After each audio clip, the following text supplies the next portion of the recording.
story of how they executed JM Kariuki will always sound like a Hollywood movie, even to those who have heard this story many times before. This is the true story of the events of March 1975. When the teeth came out, JM went for the pistol. After the dead body of the tycoon politician Josiah Mwangi Kariuki was found inside the bushes of Ngong just a few days after Jomo Kenyatta's government, through Vice President Moi, had lied to the entire nation that JM Kariuki had traveled to Zambia. Kuja kwenu kwa wingi vile mlivyo kumeonyesha kwamba na hata nyinyi mmefurahia sana na kazi ambayo ninaifanya ya kusaidia wananchi wenzetu.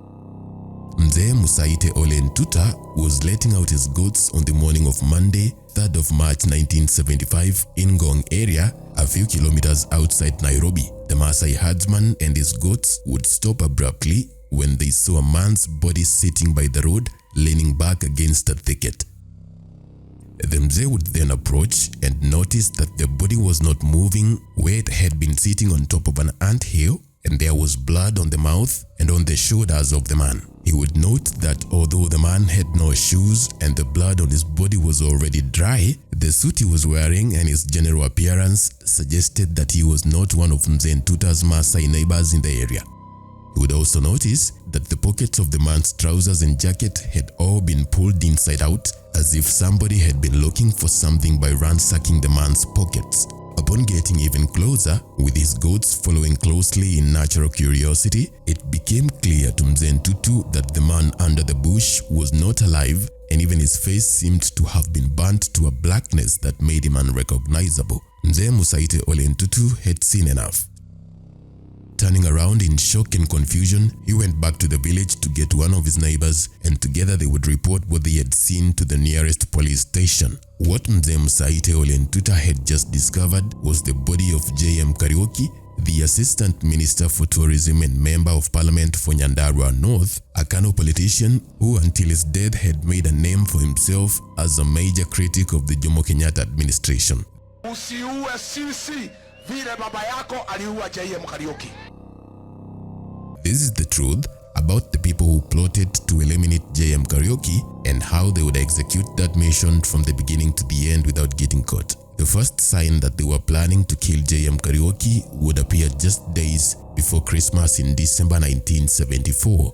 JM Kariuki was playing a game of darts with a fellow MP known as Mark Moithaga at the famous Stag Heads Hotel in Nakuru when the son of President Jomo Kenyatta, the late Peter Muigai, walked into the place, accompanied by then Mayor of Nakuru, Mr. Mburugeshua. Peter Muigai Kenyatta was also an assistant minister and one of the members of the much-feared Kiambu Mafia, not a real mafia, but a cabal of Kikuyu politicians believed to be very close to Mzee Jomo Kenyatta's power nucleus. The Kiambu Mafia features prominently in this story from here henceforth, and there will be persons of interest in the death of JM Kariuki to the very end of the police investigations. When he came in, he did not even bother to say hello, but instead Peter Muigai would raise his voice from across the room and fire a warning to JM Kariuki, saying this, and I quote, "You have come here to bring trouble from Nyandarua, so I am warning you. This is Nakuru and we can finish you." End of quote. After saying his piece, President Kenyatta's son would turn around and go the way he came, followed closely by the Nakuru mayor, who did not speak even once during the entire encounter. JM Kariuki and his colleague Moithaga were left baffled, not understanding what had just happened. By January the following year of 1975, the second major sign that JM Kariuki's life was in danger would come to happen.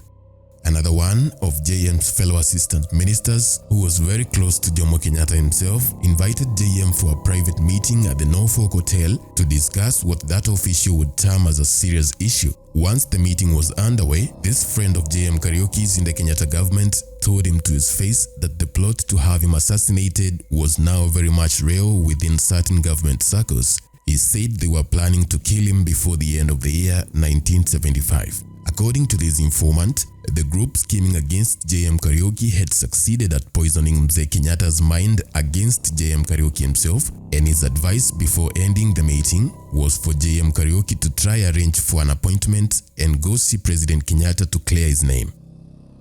1 month after the bizarre meeting with his government friend at the Norfolk, the arrangement to finish JM Kariuki were in their final stages, and his worst enemies were now getting ready to serve him what they had been cooking. JM Kariuki had started courting enemies in Jomo Kenyatta's inner circle after the assassination of Tom Mboya.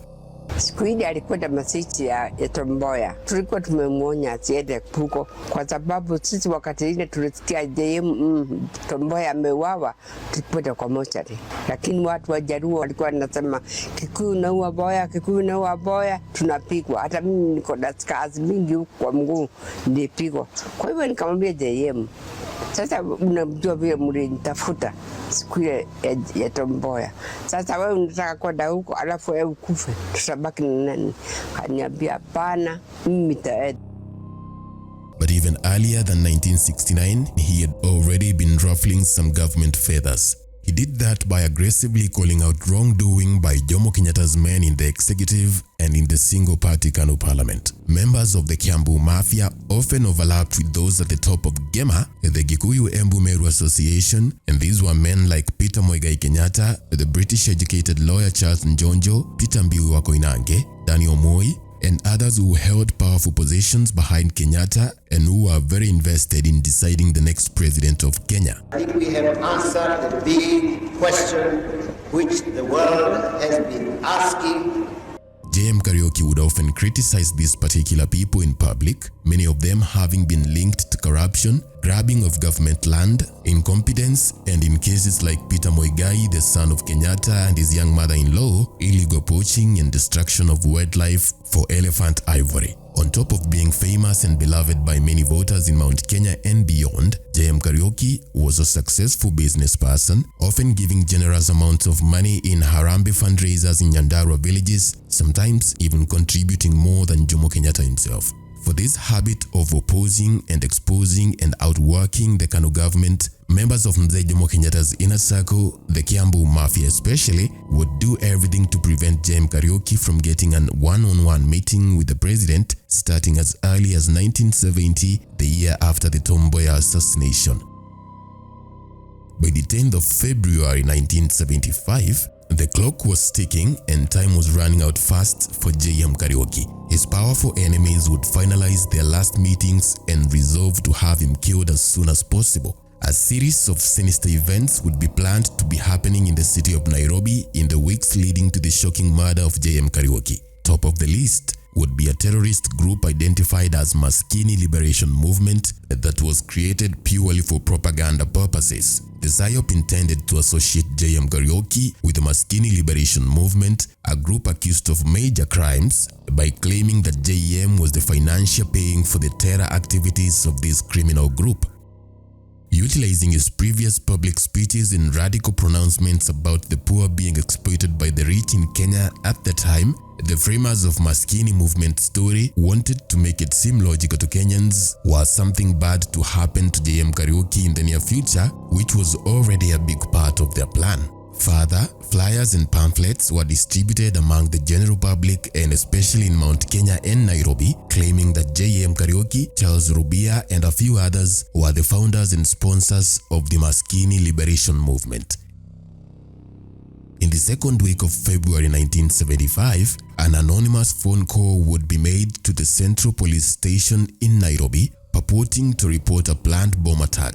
Police officers from the Central Police Station would then rush to the scene acting on the tip, only for them to find that no such thing was happening. It was a false alarm. In that same period, other numerous cases of bomb attacks would be reported to the police by these same anonymous callers. Although most turned out to be false alarms, some of them were not.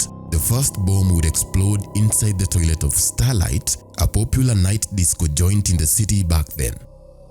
The bomb did not hurt anybody when it went off, but that would not be the only explosion to occur in Nairobi that month.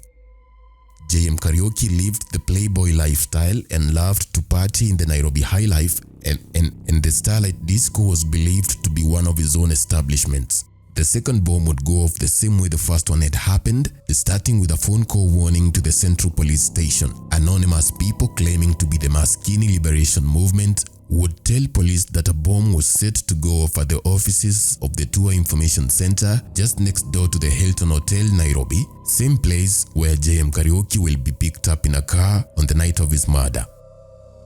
From the many false alarms the anonymous callers were sending to police all week, the police had no way of knowing if this too would be another false flag or an actual terror attack. 2 hours later, after the police had gotten the anonymous tip, an explosive would go off as it were reported, although this time too the attackers were careful to leave 0 casualties. By this time, the police department itself would look for ways to link Assistant Minister JM Kariuki to these attacks via these anonymous callers from the Maskini Liberation Movement.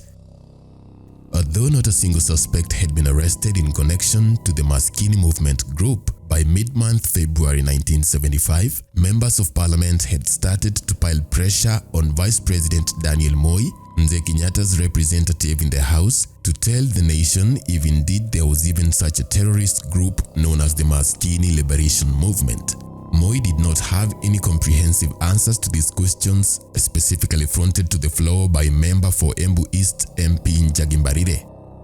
An investigation by the Nation newspaper would later reveal that the final meeting to plot against JM Kariuki would happen for 2 days in a row, starting on the 26th of February 1975, which was just 5 days before the Nyandarua Northern P's body would be discovered in a bush on the Magadi Road in Ngong. On Wednesday the 26th, the first meeting would happen in Nakuru in deep secret at the Midlands Hotel. The following day, the very same group would meet for a second meeting in State House Nakuru, located at Area 58 on the Nakuru-Nairobi Highway.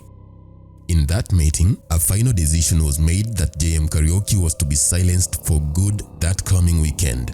It so happened that President Jomo Kenyatta had traveled to his home in Gatundu while all these Nakuru meetings were happening. During that time, the leader of Jomo Kenyatta's security team, a man known as Wanyoike wa Thongo, was among the men who met in Midlands Hotel on Wednesday to plot JM Kariuki's death, and even facilitated for subsequent meetings that took place in the Nakuru State House that following day.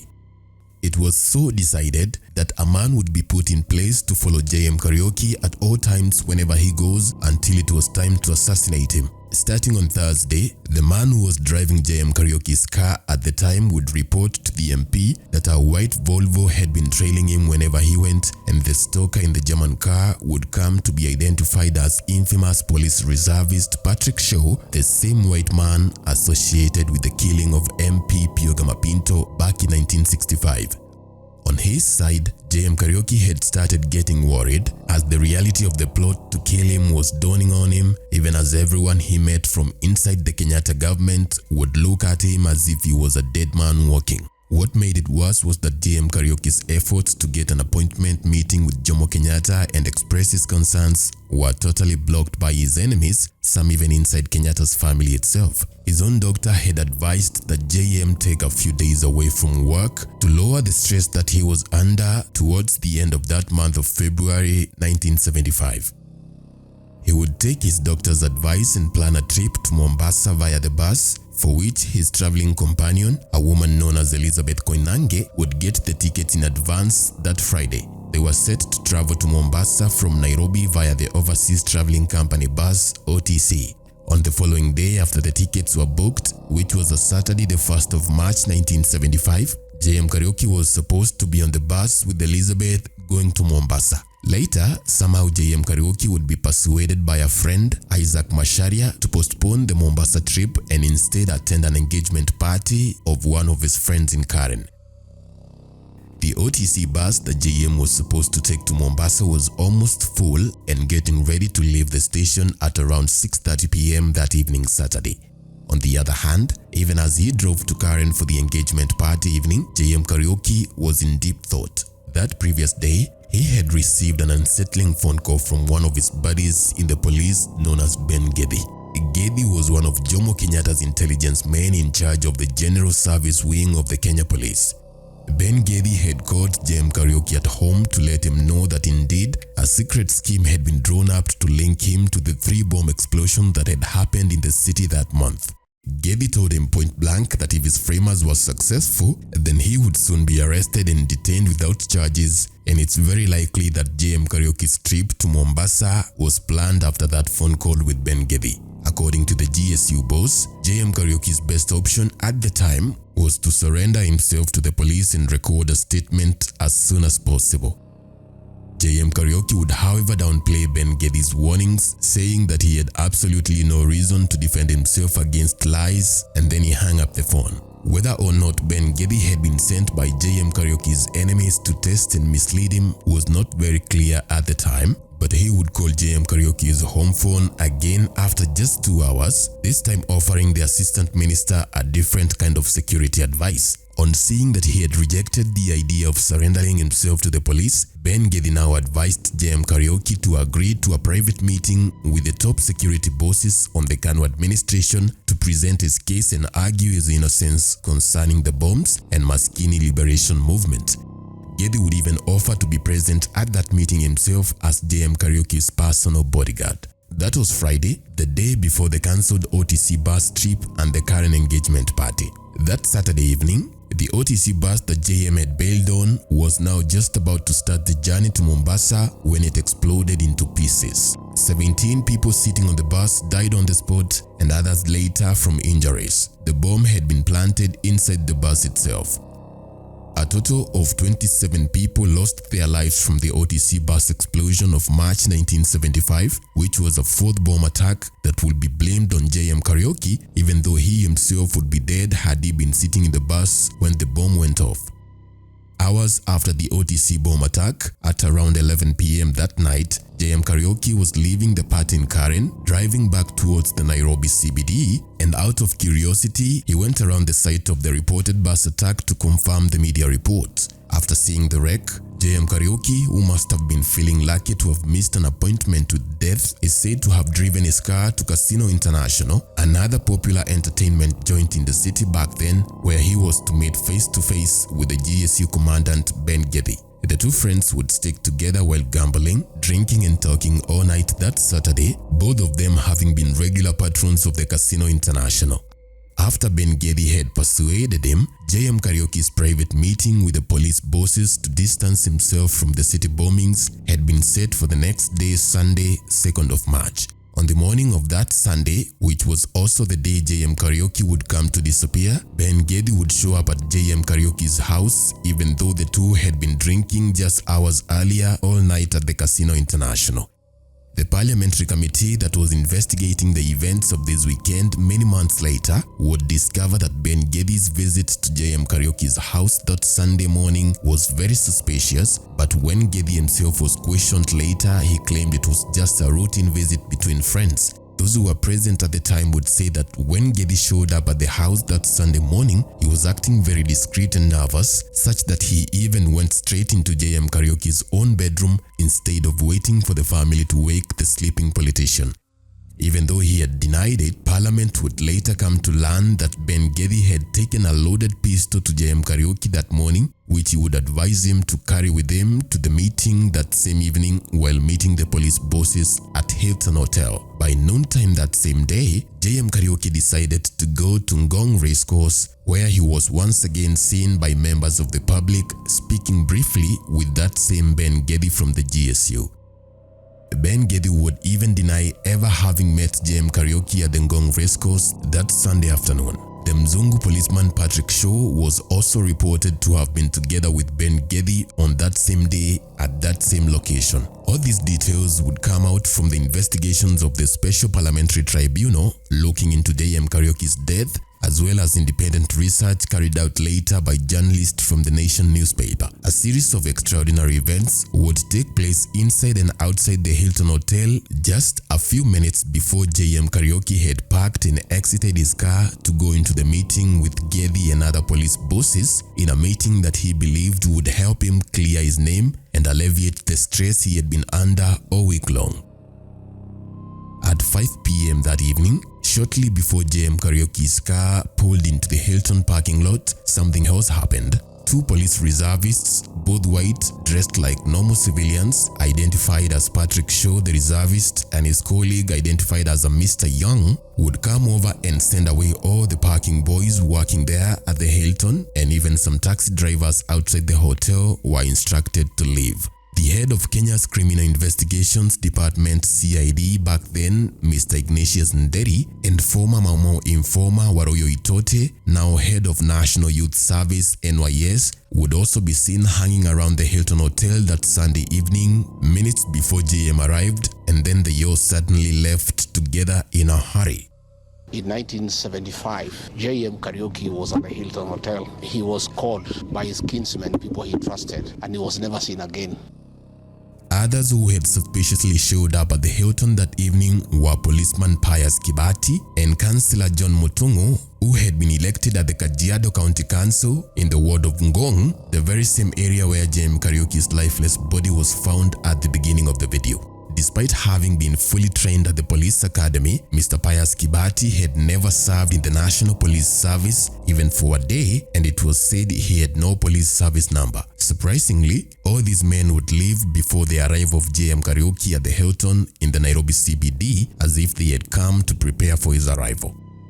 JM Kariuki's German-made car, a white Mercedes-Benz registration number KPE 143, would pull up in front of the Hilton Hotel at around 6:45 that Sunday evening. The flashy MP would go into the hotel and join his friend Isaac Masharia's table, but then GSU Commandant Ben Geddy suddenly showed up at their table almost magically, just before they could make orders for anything.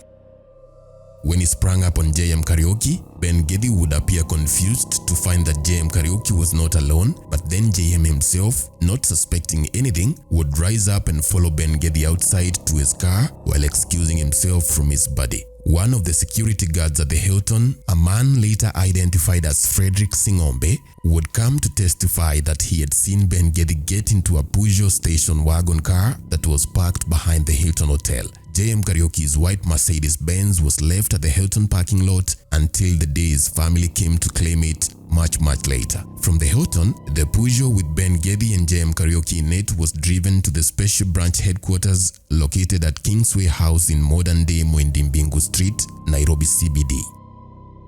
Alighting from the car, JM Kariuki would follow the GSU boss through a back door that led straight to the office of the Senior Special Branch Officer inside that same building. Inside that room, when JM entered, he would find the Special Branch Senior Officer together with President Jomo Kenyatta's bodyguard Wanyoike Thungu, Waroyo Itote of the National Youth Service, CID Director Ignatius Nderi, and Patrick Shaw, the white police reservist who had been trailing his car. JM Kariuki was not very happy to see Kenyatta's bodyguard Wanyoike Thungu in that room because the two did not like each other since way back in the day when JM Kariuki had been Mzee Kenyatta's private secretary.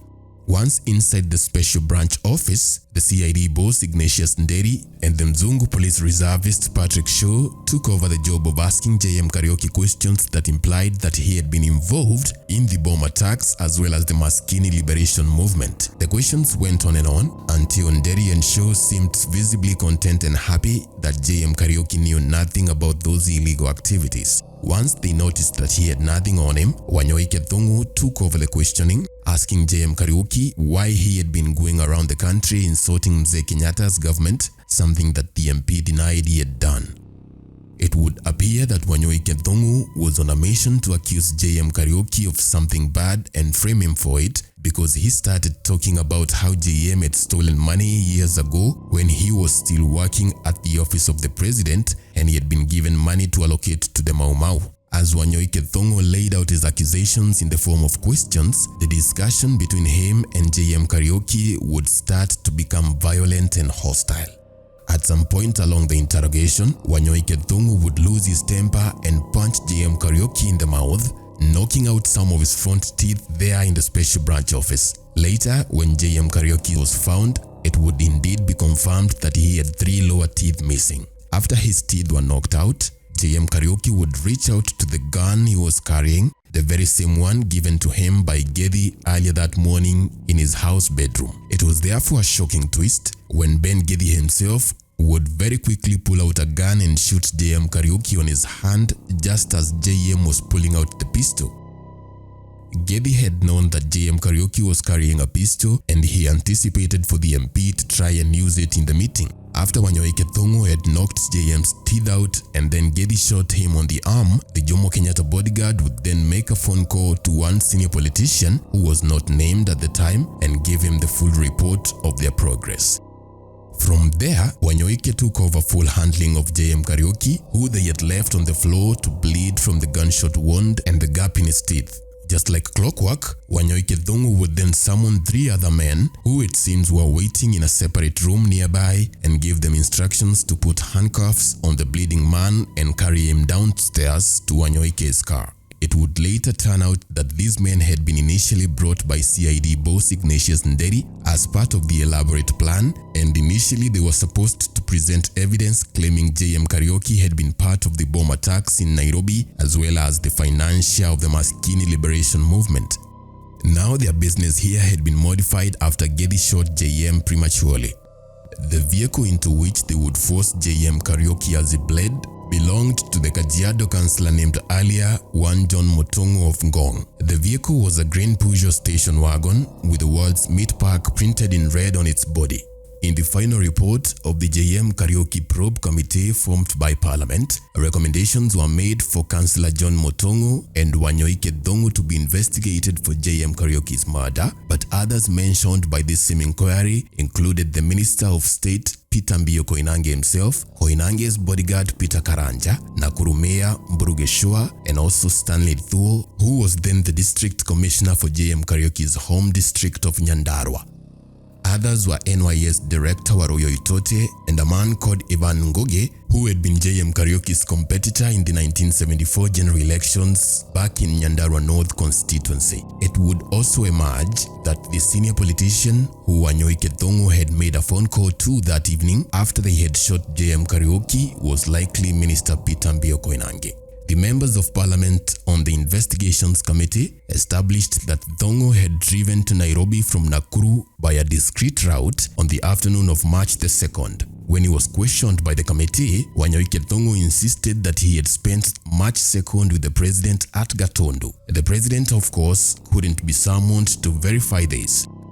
A confidential witness testified before the probe committee that Ben Geddy remained alone at Kingsway House until past midnight, chain smoking and talking on a police radio. Before his death on September 12, 1994, Ben Geddy would confess to JM Kariuki's sister Rahab Mwaniki that he had taken JM to Nderi and Show for questioning on the bombs. He said he had left JM with the 2 senior police officers and returned much later to find a Mr. Pius Kibati and 2 other men dragging a bleeding and groaning JM Kariuki to a vehicle behind Kingsway House. However, other sources would say that Geddy never left Kingsway House until JM had been taken away. In his memoirs, A Love Affair with the Sun, Sir Michael Blondell, a well-connected former politician and businessman, would write that some of the cartridges recovered from the place where JM's body was found in Ngong were fired from a pistol belonging to a presidential guard he did not want to name. The House Committee established that 2 different pistols were used to kill JM Kariuki. Clearly, he had been shot at different places, first at Kingsway House and later at the Ngong Hills scene of murder. Kungefuatwa na taarifa za kutamausha kwamba maiti ya mwanasiasa huyo ilikuwa imepatikana kwenye msitu wa Ngong. Sasa tukakaa tukimtafuta sasa mpaka tukasikia yeye yuko moshari.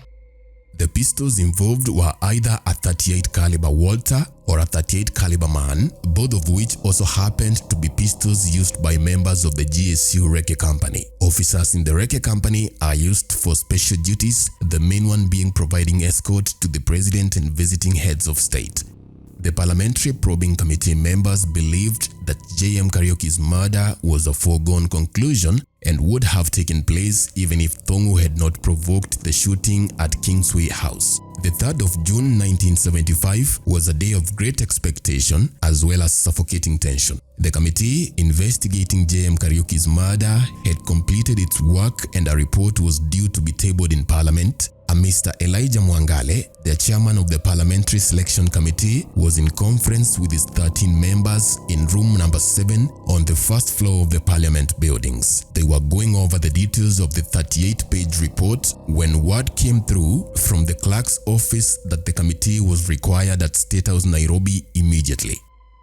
3 copies of the report had been done. Mr. Mwangale took one with him. The other 2 were each put in the custody of former Butere MP Martin Shikuku and former Wajir East MP, the late Dirie Amin. Their instructions were simple. They were not to leave the precincts of Parliament until the afternoon session of the House was over. Meanwhile, Mr. Mwangale left for State House with a few members of his committee. The members included former Starehe MP Charles Rubia and former Lurambi North MP Brudi Nabwera. The 2 MPs with the other copies were policed by other MPs to make sure they never left. All the windows of the room number 7 were locked inside and the keys taken from the sergeant at arms and kept in the custody of the 2 members of Parliament. All these precautions were put in place as an effort by interested members of Parliament to protect what was in that report concerning who had killed JM Kariuki. Suspicions were high. Attempts to sabotage efforts to table the report could not be ruled out. Every so often, the custodian MPs took turns to visit room number 7 to confirm the copies were still intact. The tension was aggravated at 2:30 p.m. when the afternoon session of the House started without any word on when Mwangale's team would return from State House. Meanwhile, at State House, Nairobi, Mr. Mwangale and his team were facing Mzee Jomo Kenyatta and had been asked one question: why the names of Cabinet Minister Mbio Koinange and that of the President's bodyguard, Senior Superintendent of Police Arthur Wanyoike wa Thungu, were in the report. MP Charles Rubia, one of the members, is quoted to have said in Kiswahili that kama ni hivyo mzee, tunaweza kuondoa hayo majina alafu tuipeleke bunge. Translated to mean, if that is the case mzee, we can delete those 2 names and thereafter table it in Parliament. Jomo Kenyatta is quoted to have answered, kama ni hivyo sawa sawa, translated to mean, if that is so, it's alright. Mzee Kenyatta gave Mr. Mwangale a green pen. He made him delete the 2 names and sign against each deletion. Back in Parliament, Mr. Shikuku and Mr. Dirie entered the chamber with their copies clutched under their arms. Without warnings, Mr. Mwangale and his team entered the chamber too, eliciting sighs of relief, foot thumping and loud cheers from the MPs who anticipated to know what was on the report. Mr. Mwangale tabled the report without the 2 names. By understanding the enmity between JM Kariuki and President Kenyatta's bodyguard Wanyoike Thungu, we could unravel and understand the motives of the killing which nearly brought down Mzee Kenyatta's government in the mid-70s. In JM Kariuki's very first job in independent Kenya, he was a private secretary in charge of political affairs in the office of the Prime Minister Jomo Kenyatta, later President of the New Republic. This was between 1962 and 1964. Jomo Kenyatta had first heard about JM Kariuki while in prison. The young freedom crusader from Nyandarua, who had been detained between 1953 and 1960, had made a name for himself as a spokesperson for victims of colonial oppression, even in prison. On his release in 1960, JM Kariuki visited Jomo Kenyatta, who was still in detention at Maralal. The 2 men hit it off instantly. JM Kariuki then left the country for Oxford University and returned to become Kenyatta's private secretary. Mzee Kenyatta would trust JM Kariuki so much that all delicate missions, such as securing overseas training for Mzee Kenyatta's security men, would be handled by Kariuki himself. Jomo Kenyatta would also use JM Kariuki in secret to negotiate for compensation to victims of the Mau Mau Liberation War. Wanyoike Thungu had 2 reasons to dislike JM Kariuki for the rest of his life. One was personal and the other communal. Jomo Kenyatta's security, when JM Kariuki became his private secretary, was dominated by men like Thungu, who hailed from the president's Gatondo village. Many of these men had been youth wingers of Mzee Kenyatta's African Union (KAU) all the way back before Kenyatta had been sent to prison in 1952. JM Kariuki was strongly opposed to Kenyatta's choice of bodyguards, none of whom had gotten proper police training or formal education, and he would propose that a national youth service be set up to absorb the former KAU and Mau Mau fighters for vocational training. Over the question of Kenyatta's security, he would found a staunch ally in the newly appointed Director of Police Intelligence, Bernard Hinga, who would later become the police commissioner and the head of the Prime Minister's escort guard, Sir Alex Pearson. At the intervention of the three officers, Kenyatta dropped the idea of taking all his former youth wingers as bodyguards, but would refuse to be separated with a few from his Ishaweri neighborhood. Kenyatta instructed that they be sent overseas for training. Wanyoike Thongo was among those selected few. He never forgot that he had narrowly missed the chop. For that, he would forever blame JM Kariuki. But JM Kariuki had an even bigger problem. He came from Nyandarua district. President Jomo Kenyatta's state house was largely a Gatundu Kiambu affair. JM Kariuki was a total stranger. As time went by, an insider's campaign would be launched to discredit JM in the eyes of Kenyatta, and matters were not helped by the fact that JM was openly ambitious and pushy. Slowly, Jomo Kenyatta began to mistrust JM Kariuki.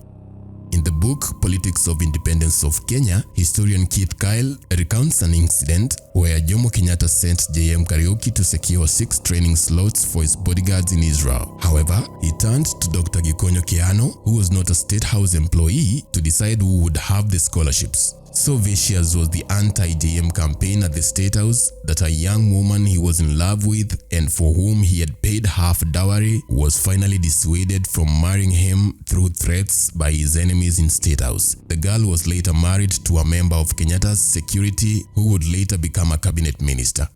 In early 1964, Jomo Kenyatta was finally prevailed upon to drop JM Kariuki as his private secretary and to scrap the job altogether. JM Kariuki would be transferred to the newly formed National Youth Service NYS, the same place he had wanted to dump Wanyoike Thongo and his company when he first came in. As the national leader of the NYS, JM Kariuki toured the country, overseeing recruitments and inspecting project sites. But a new set of trouble awaited him. The NYS Act ranked the force's national leader together with the service commanders, allowing JM to sit in national security meetings. The Kiambu Mafia clique that had hounded him out of State House were uneasy with his situation. They resolved to strip him of this new post as well to prevent him from sitting inside Kenyatta's Security Council. JM Kariuki played right into their hand when one day in 1968, he entered Parliament in full NYS uniform. He was then MP for Abadea's constituency, later renamed Nyandarua North. Immediately, JM entered the chamber. A cabinet minister prompted by Attorney General Charles Njonjo asked the speaker whether it was in order for JM Kariuki to enter the house in forces uniform. Speaker Humphrey Slade ruled that there was nothing wrong with it as long as the uniform did not include a cap. The matter did not end there. Some ministers took it to the cabinet and complained to Jomo Kenyatta himself that JM had gone to the house in uniform to rival the commander-in-chief. The only person known to have entered the chamber in military uniform was the president at the time, and they knew this matter would help them further ruin the relationship between JM and the president. A few weeks later, JM was sacked as NYS national leader and the post was scrapped. Yet, after all this, Jomo Kenyatta still had a soft spot for his former secretary. He would appoint JM as an assistant minister in the Ministry for Agriculture with special duties. This vague post meant he could rival his own minister. JM Kariuki's role in the Ministry of Agriculture soon got him on a collision course with the cabinet member in charge, another white man, Bruce Mackenzie, and a friend of Njonjo's. In early 1969, JM Kariuki took advantage of the minister's absence from the country and sacked by notice 2 expatriate directors of agriculture and 5 other senior expatriates in that ministry. Mackenzie cancelled his trip and flew back home in a rage. He immediately raised the matter at a cabinet meeting. Jomo Kenyatta supported JM Kariuki, arguing that he had the powers of a minister and was covered by the rule of collective responsibility. The cabinet couldn't disown the decision. Bruce Mackenzie and Charles Njonjo never forgave JM Kariuki. Jomo Kenyatta later transferred JM from the Ministry of Agriculture to the Ministry of Tourism and Wildlife. The 1969 general elections gave JM Kariuki a chance to demonstrate his organizational capabilities and the respect he commanded among colleagues. By now, JM Kariuki had set his sights very high. At a victory party JM hosted for his supporters and friends after the 1969 elections, he would confide in them that he would be going for big things moving on. It was the beginning of the increasingly radical image that JM Kariuki projected through words and deeds, sniping at the Kenyatta government at every opportunity. Speaking during a student graduation at High-Rich Teachers College in early 1970, he said that the Kenyan government had betrayed the vision of the freedom fighters. Colonial white settlers had only been replaced by black settlers. He told a stunned crowd that, I quote, "I believe firmly that substituting Kamau for Smith, Odongo for Jones and Kiplagat for Keith will not solve what gallant fighters of our Uhuru considered an imposed undesirable social justice." A few weeks later, he received a standing ovation at Nairobi University when he declared that it takes more than just a national anthem to create a nation. JM would later go to Uganda's Makerere University and declare Kenya's policy on African socialism a hoax. JM was now the man to watch. A Gema delegation called on Kenyatta to complain about the MP and his latest utterances. But Jomo Kenyatta dismissed their worries, saying that JM Kariuki was just a young, inexperienced bull that doesn't know from which side to mount a cow. However, clearly others did not think so. A scheme was put in place to slow JM down by denying him permits to hold or address meetings in public. The restriction was extended even to innocuous gatherings such as family parties. A birthday party he had scheduled for March 21st, 1971 would be cancelled at the 11th hour by the state. And on the 1st of January 1972, a huge rally he had organized to be attended by a number of cabinet ministers and MPs was also cancelled at the last minute. A very angry JM Kariuki would later say in the floor of parliament that this anti-JM campaign is now bordering on stupidity. Since he had been denied a chance to speak outside parliament, JM Kariuki would now turn to the House of Debate to air his views. The then Deputy Speaker of the National Assembly, Dr. Munywa Waiyaki, recalls how JM Kariuki would call him and ask him not to miss Parliament as he was preparing a bombshell. He particularly liked the days when Speaker Waiyaki was in the chair and he knew that Waiyaki would not deny him a chance to say whatever he wanted to say. JM Kariuki's other strategy was to give generously to development projects, and his big contributions aroused suspicion that he was being externally funded by foreigners who preferred him as a future president of Kenya. JM Kariuki would counter the rumors about his funding by saying that it was not about how much money he had, but how generous he was at heart that mattered. However, the suspicions would grow as JM Kariuki did not have big known sources of income to support the large sums of money he was giving away. At the time of his death, his known businesses included a shareholding in the Rift Valley Trading Agencies, which he co-owned with Vice President Moi and Moi's brother-in-law Eric Bomet, but he also owned a tour company with Israeli businessman Ernest Kahane and a mining company with his brother-in-law Harun Mutri and 2 restaurants in the city. Many thought that those investments could not finance JM Kariuki's private racehorses and his extravagant casino gambling habits. It would be rumored that the Chinese government were behind JM Kariuki's seemingly endless resources. But his widow Terry denies that JM had any foreign backer. For all the time I lived with him, he'd never held a secret bank account, and in any case, the government had the machinery to uncover such an account had it existed, Terry would later tell reporters. Even today, if I meet the one who triggered the last or pulled the last bullet, you know what I would do? I would just tell him, God bless you. JM Kariuki's political enemies went on the offensive in 1974 general elections when all his campaign meetings, except just one, were cancelled. He was virtually banned from visiting his constituency during the campaigns. In the meantime, Nakuru's mayor Mburuge Shua had come to Nyandarua North with his instructions to ensure that JM did not go back to parliament by getting re-elected in the ballot. To the great chagrin of his detractors, JM would retain the seat with 3 times more votes than the combined total of his opponents.